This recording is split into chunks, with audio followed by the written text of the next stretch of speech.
আজকের গল্প বর্ধমানের চণ্ডীমুণ্ডার মন্দিরের রহস্য। বর্ধমান জেলার এক অজানা গ্রাম, যেখানে রাত নামলেই বাতাস থেমে যায়, গাছের পাতাও যেন নিঃশব্দ হয়ে দাঁড়িয়ে থাকে। এই নীরবতার মাঝেই লুকিয়ে আছে এক অলৌকিক রহস্য, চণ্ডীমুণ্ডার মন্দিরের গল্প। গ্রামের মানুষ বলে, এই মন্দিরের ভিতরে দেবী চণ্ডী নিজে অবস্থান করেন। শত শত বছর আগে এক সাধক নাকি স্বপ্নে দেবীর নির্দেশে এই মন্দির গড়েছিলেন। তারপর থেকে এখানে ঘটে চলেছে অদ্ভুত সব ঘটনা, যার ব্যাখ্যা আজও কেউ দিতে পারে।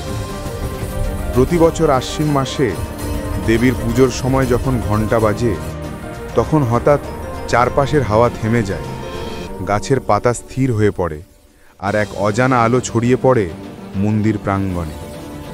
গ্রামের পুরোহিত শান্তনু মশাই বলেন, এই মুহূর্তেই দেবী নেমে আসেন, তিনি জেগে আছেন আমাদের আশীর্বাদ দিতে।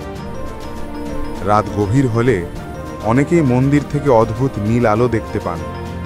কেউ বলেন এটা দেবীর জ্যোতি, আবার কেউ বলেন এটা নাকি প্রাচীন তান্ত্রিক শক্তির খেলা। বলা হয় বহু বছর আগে এক তান্ত্রিক সাধক এই মন্দিরে সাধনা করছিলেন। তিনি দেবী চণ্ডীমুণ্ডার শক্তি অর্জনের চেষ্টা করছিলেন, কিন্তু তার সাধনা অসম্পূর্ণ থাকতেই বজ্রপাত পড়ে সেই সাধক মৃত্যুবরণ করেন। লোককথা বলে তার আত্মা আজও এই মন্দির পাহারা দেয়।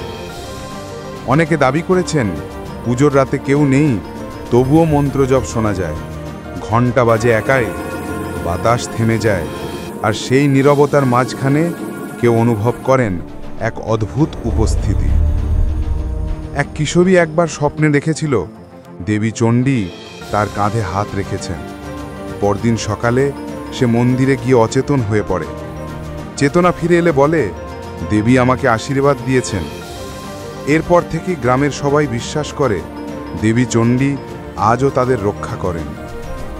রাত নামলে মন্দিরের চারপাশে ছড়িয়ে পড়ে এক অদ্ভুত ধূপের গন্ধ। লোকেরা বলে এটি দেবীর উপস্থিতির ইঙ্গিত। কেউ কেউ বলেন মাঝে মাঝে দেবীর ছায়া দেখা যায় মন্দিরের দরজায়, এক মুহূর্তের জন্য, তারপর সব অন্ধকার। বিজ্ঞানীরা অনেক ব্যাখ্যা দিয়েছেন। কেউ বলেন আলো আর শব্দের প্রভাব, কেউ বলেন প্রাকৃতিক ঘটনা, কিন্তু গ্রামের মানুষ আজও বিশ্বাস করে দেবী চণ্ডী এখানে আছেন, তিনি জেগে আছেন। ভয়, ভক্তি, বিশ্বাস, এই তিনিই গড়া চণ্ডীমুণ্ডার মন্দিরের রহস্য। যে বিশ্বাস করে দেবী তাকে পথ দেখান, আর যে সন্দেহ করে সে হারিয়ে যায় এই নীরব জঙ্গলের ভিতরেই।